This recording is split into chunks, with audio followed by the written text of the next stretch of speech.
Ini juga rahasianya. Kenapa kita kalau khutbah dianjurkan pegang tongkat? Ya, biar ego emosinya bisa tersalurkan, nyandar di tongkat. Iya, itu luar biasa Pak. Saya ngerasakan sendiri.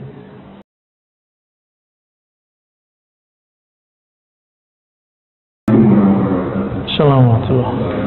Ya, ada satu doa yang saya nggak ingat waktu itu diajarkan di mana. Intinya adalah tidak ada aku, tidak ada egoku, tidak ada keinginanku, tidak ada maksudku.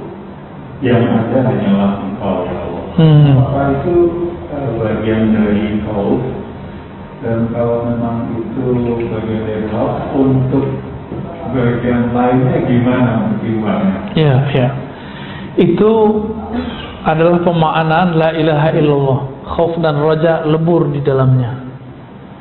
Ya. La ilaha, ilah itu bahasa Arab artinya tempat berharap, tempat menyembah. Ya, objek yang dituju. Maka kalau kita mengatakan la ilaha illallah, ya Rabb, tiada kehendakku, tiada tujuanku kecuali Engkau.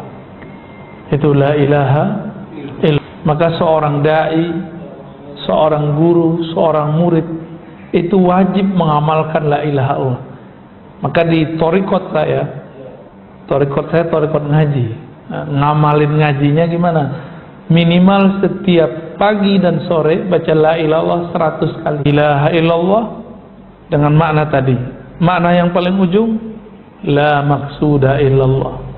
Tiada yang kami tuju, tiada yang kami harapkan, tiada yang kami leburkan kehendak kami, tujuan kami kepadanya kecuali Allah Subhanahu wa ta'ala. Jadi baca la ilaha illallah itu munculkan makna itu Pak. La ilaha illallah, la ilaha illallah. Bisikkan ke kolbu. Kita sudah nggak ada masalah orang mau zikir keras, mau zikir lembut, itu urusan dia. Ya, yang penting keras ke dalam kolbunya, supaya kolbu yang tuli dia langsung sadar dengan kalimah ini. Itu zikir favorit saya setiap kali ba'da sholat. Ya, ternyata dalam hadis Nabi, hadis Imam Nasai, ada beberapa model zikir. Ada zikir 33 subhanallah, alhamdulillah, Allahu akbar. Tutupnya la ilaha illallah 100 sekali. Jadi 33 tambah la ilaha illallah 100. Tapi ada yang unik. Nabi berzikir subhanallah 25, alhamdulillah 25, Allahu akbar 25, la ilaha illallah 25. Di hadis yang lain enggak. Nabi mengatakan subhanallah bihamdi subhanallahazim 100 kali. Berarti itu cuma contoh aja. Nah, saya kalau sudah zikir la ilaha illallah bisa-bisa nggak ada angkanya, Pak. Senikmat-nikmatnya, senyaman-nyamannya, sepanjang waktu yang ada. Nikmat sekali. Makanannya kolbu itu zikir la ilaha illallah. Itulah makna afdalul zikri la ilaha illallah. Makanan kolbu terlezat itu la ilaha illallah. Namun harus tahu caranya. Ya, kalau belum tahu cara buatnya, maka mintalah agar dibuatkan oleh guru yang ahli. Itulah koki kolbu. Ya, ahli masak kolbu. Jangan cuma memanjakan lidah, datang ke resto karena kita tahu masakan di situ enak.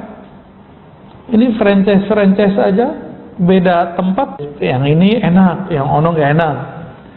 Kita manjakan badan ini, lidah ini cuma karena sesuai dengan kelezatan makanan di situ. Mau antri bahkan, mau nunggu, beberapa kita lihat berdiri. Kapan kita mau antri untuk kolbu? Kapan kita mau kemanapun si ahli kolbu datang, kita papas dia terus, kita pepet dia terus, kita ngaji terus. Maka ta'lim itu adalah cara mengolah la ilaha illallah. Ta'lim apa? Ta'lim qalb. Ya. Maka Saya untuk supaya terjaga kalau lagi ngajar itu Pak, biar nggak emosi, saya ceritakan malam tadi di Al-Badar ya. Saya sengaja cari sandaran Pak. Karena Nabi mengatakan jika engkau marah, duduklah. Jika masih marah, tidurlah. Nah, itulah rahasia Ustadz, marah-marah kalau lagi ceramah. Ya. Ini juga rahasianya kenapa kita kalau khutbah dianjurkan pegang tongkat. Ya, biar ego emosinya bisa tersalurkan, nyandar di tongkat. Iya, itu luar biasa Pak, saya ngerasakan sendiri. Jadi kalau saya nggak pakai sandaran tuh, saya pegangan apa kek, yang penting ada yang saya pegang. Kalau nggak, wah, udah kayak panglima perang kita di atas podium. Di atas podium doang, ya. Ketemu polisi ciut. Di jalan ketemu polisi lalu lintas, mana STNK-nya? Wah, ciut juga kita ya. Oke, gitu Pak ya. Silakan ambil kepada ahlinya bagaimana cara mengolah, membumbui la ilaha illallah. Nanti ketemu makna itu. Ya. Cukup. Nah ini depan dulu ya. Assalamualaikum warahmatullahi wabarakatuh. Assalamualaikum warahmatullahi wabarakatuh. Mengenai pembahasan yang tadi, sebenarnya bagaimana kita bisa memfatwakan kalau kita dengan jawaban yang tadi Pak, sehingga ada sesuatu orang yang berbicara A atau B atau C, kita tidak terpengaruh. Tadi kan kita harus bertanya kepada kolom kita. Betul. Setelah kita belum bisa berkomunikasi. Iya. Itu yang pertama. Yang kedua, apa yang Rasulullah ajarkan tentang politik kepada umat Islam. Kita semua contohnya apa saja, mendengar. Saya sendiri juga mendengar Rasul memberikan kebijakan politik tentang suatu negara atau daerah pemerintahan sehingga menjadi contoh. Iya, bagus. Assalamualaikum. Bagaimana cara berkomunikasi dengan kolbu? Ya harus tahu dulu namanya Pak. Nama diri kita. Man arafa nafsahu faqad arafa rabbahu. Siapa yang kenal dirinya, kenal Allah. Kolbu itu dia dapat sinyalnya dua. Satu ke akal. Si akal dipengaruhi oleh pendengaran, pandangan, lalu baru dia berpikir. Itu kemudian akan mempengaruhi akal juga. Jadi kalau nggak penting-penting aman, baca yang di grup nggak usah dibaca lah Pak, kerajinan baca, mending baca Quran, ya. Lalu gimana caranya? Tenangkan kolbunya dengan zikrullah, maka kolbu akan menunjuki jalan. Ala bizikrillah tatma'innul qulub. Ketahuilah hanya dengan menyebut nama Allah kolbu jadi tenang. Kalau belum ketemu guru yang bisa menghantarkan kita untuk mengenal diri kita sebenarnya, cukup cari dulu guru yang bisa menghantarkan kita bagaimana menyebut nama Allah di dalam kolbu. Disebut dengan talqinul zikr. Ya, cari guru yang bisa mentalkin. Ya. Banyak masyayikh bisa. Ya, dicari dulu lah. Saya dulu kan lama juga nyarinya ya. Sampai kemudian kita dapat berbagai macam. Di sini terdapat getarannya, di sini tidak. Setelah kolbu itu terbiasa zikrullah, akhir dia tenang. Kalau kita tenang, baru kita bisa mendengarkan dia lagi berisyarat apa. Pernah ngeliat ada orang marah? Nah, jangan-jangan kita marah tiap hari. Kalau kita lagi marah, orang apa ngomong apa kita denger nggak? Nggak hiraukan. Atau kita lagi cemas nih, klusak-klusuk, bisa nggak kemudian jangan kumpul hari ini jangan lupa, nggak tenang, ya. handphone ketinggalan, padahal di sakunya. Kacamata nggak tahu di mana nih, padahal udah kacamataku. Ya, itu sering terjadi. Ya, sering terjadi. Jadi tenangkan kolbunya dengan zikrullah. Zikir di kolbu itu khusus Asmaul Husna tanpa menyebut kata-kata yang lain. Misalnya Rahman, ya Rahman, ya Rahman, itu aja. Allah, Allah, itu aja. Tapi itu ada tekniknya, ya, supaya kolbu ini bisa menyerap nama ini. Itu yang pertama, ya. Jadi zikir kolbu kan, dan nanti berbicara apa. Terus yang kedua tadi tentang, ada nggak contoh langsung dari Rasulullah beliau mempunyai kebijakan politik? Yang pertama saya kasih tahu, di masa Rasul Shallallahu Alaihi Wasallam, Nabi itu politiknya di pola Makkah belum ngalah. Bahkan di pola Madinah beliau maju mundur, bahkan di tahun ke-6 masih ngalah ketika perang Hudaybiyah. Bukan perang, perjanjian Hudaybiyah. Perjanjian itu kan dibuat ketika Nabi hendak mau masuk kota Mekah, dihalangi. Berarti belum mundur juga sejenak. Jadi kebijakan politik Nabi itu sering ngalah untuk menang, sering ngalah untuk menang. Apalagi Nabi SAW awal-awal, karena Madinah itu kota kecil, kota Yathrib, Nabi yang bikin. Karena ketika Nabi masuk kota Madinah, banyak rombongan imigran pindah, jadilah Madinah kota yang hidup. Jadi hidup kota Madinah. Tadi disebut kota Pak Yathrib gitu. Yathrib itu nama orang, ya, kampung desa lah, desa Yathrib. Lama-lama jadi kota besar, maka disebutlah Al-Madinah, kota besar An-Nabawiyah, yang sudah diwarnai, dihidupkan oleh Nabi Sallallahu Alaihi Wasallam. Cara Nabi menghidupkan kota itu, ini contoh, Nabi mau bikin masjid, pakai tengkar nggak Nabi bikin masjid? Tengkar dulu baru bikin masjid, ya. Ya, di sono nggak kunut, ini kunut. Nah, gitu. Atau pengajian kita nggak diizinin di sono. Itu di beberapa masjid cuma masalah kunut, Pak. Itu buat masjid baru. Sekarang udah beda lagi nih. Udah beda lagi, masjidnya hilang. Bangunannya masih ada, masjidnya udah hilang. Paham maksudnya, ya? Nabi itu ketika jalan masuk kota Madinah, itu tangannya dipegang, dicium tangan semua orang yang lewat, ya. Tangan Nabi dipegang, ya, selama mereka masih bisa memegang tangan Nabi. Tapi Nabi berombongan, ya, terus kata semua kaum, semua suku, wahai Rasulullah, bangunlah masjid, bangunlah rumah di komplek kami, di klan kami, di suku kami, di sini banyak tanah kosong. Nabi mengatakan, da'hu, biarkan ontaku, fa innaha ma'murah, dia sedang diperintah oleh Allah. Terus sampailah di depan rumah Abu Ayyub Al-Ansari.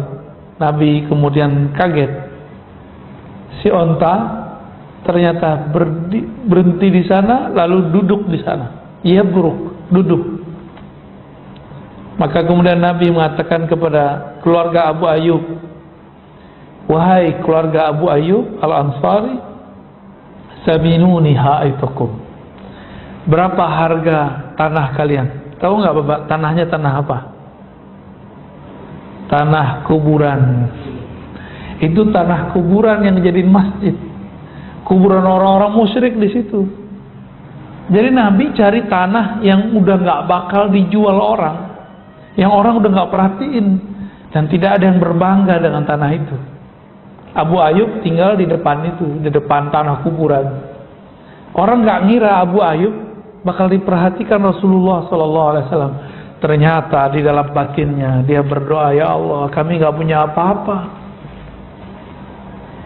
Tanah ini semoga bisa menjadi tempatnya Rasulullah sallallahu alaihi wasallam. Jeritan hatinya, munajat kolbunya didengar oleh Allah Sami'un Alim. Ya. Berarti Nabi pendirian politiknya, keputusan hal terkecil pun itu pakai wahyu. Kita kan nggak dapat wahyu, Pak. Ada yang dapat wahyu, kecuali anaknya namanya Wahyu. Nabi kasih kisi-kisi. Falisalli rakaatain. Berwudu yang bagus, sholat 2 rakaat. Disebut sholat istikharah atau sholat hajat.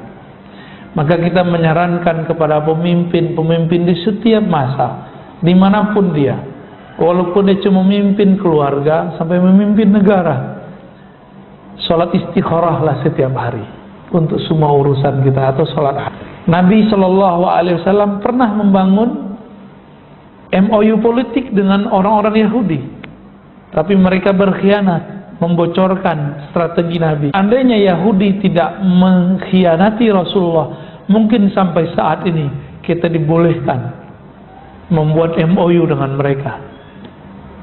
Tapi di Nawaqidul Islam, ya, di syarah-syarah Nawaqidul Islamnya Muhammad Wahab, disyarah oleh ulama-ulama belakangan, ulama pengikut dia. Siapa yang bekerja sama dengan orang-orang musyrik, maka kufur. Ini ditolak oleh para ulama. Kenapa? Yang kerja sama Amerika siapa? Saudi kan? Maka fatwa itu ditentang oleh ulama-ulama mereka sendiri. Yang kerjasama, yang buka kerjasama hubungan bilateral dengan Israel siapa? Saudi, Pak. Berani ulama Saudi ngeluarin fatwa, masuk penjara dia. Mau bilang kepada antum, hati-hati ngambil fatwa dari Saudi, karena fatwanya sudah bias, terutama fatwa bidang politik, bidang-bidang muamalat, mulai tadi bab demokrasi sampai ke bab kebijakan-kebijakan. Mana ada sekarang kita dengar ulama Saudi sudah mengeluarkan fatwa haram bangun hubungan bilateral dengan Israel. Nggak ada, malah dia bilang boleh. Benar nggak? Imam Masjidil Haram loh, Salafi loh dia, Pak. Tapi kayaknya banyak juga Salafi mengeluarkan dia. Berarti dia Salafinya sudah beda. Salafi Masjidil Haram udah beda lagi dengan Salafi masjid sini, ya. Ada di sini Salafi, Pak. Ya, tanya tuh, itu imam ente gimana tuh, ya. Baik, kira-kira itu sudah jam 6 kurang 10, ya. Ada satu lagi. Oke, baik.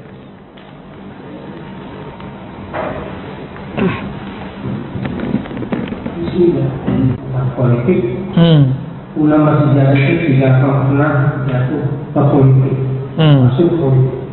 Jadi bagaimana menurut dia ulama yang tidak masuk ke politik, ketika dia sudah masuk politik, pengaruh status ulamanya demi penguasa. Oke, baik. Ibnu Khaldun itu menukil kalamnya Imam Abu Hanifah dan Malik. Jadi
dominan nubuatnya daripada mulknya, kekuasaannya. Kalau kita kan beda, dominan kekuasaan daripada keagamaan. Jika ada ulama berpolitik maka dia akan meninggal seorang ulama. Nggak usah partai A, partai B, semuanya. Di semua partai ada ulama loh jadi caleg. Ya, partai apa aja ada Pak? PKB, PKS, PBB, apalagi? Ini serba salah sih kalau jadi ulama. Nggak berpolitik dikata-katain sama jamaahnya. Ya, Islam tidak terpisah dari politik. Giliran berpolitik mereka bilang, Pak Kiai, kenapa ente berpolitik? Santri ente gimana nasibnya? Bingung Pak jadi kiai itu ya. Sama kiai punya mobil nggak punya mobil. Emang susah jadi kiai. Giliran pakai mobil bagusan dikit, kata jemaah, kiai sekarang susah yang zuhud. Serba salah. Kiai jomblo susah Pak. Kiai kawin susah juga. Ya, kita doakan saja ulama-ulama kita yang terjun ke dunia politik, mereka tetap mengajari umat, membimbing umat lewat langkah-langkah politiknya. Amin ya rabbal alamin. Untuk pemimpin di negeri ini dan semua negeri-negeri umat Islam dan semua ulama-ulama di negeri ini dan di negara-negara muslim dan umat Islam semuanya, kita kirimkan untuk mereka surah Al-Fatihah. Bismillah.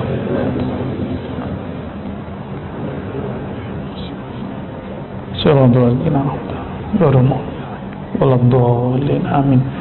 Semoga bermanfaat, semoga negeri kita tambah berkah, tambah rahmah. Amin ya rabbal alamin.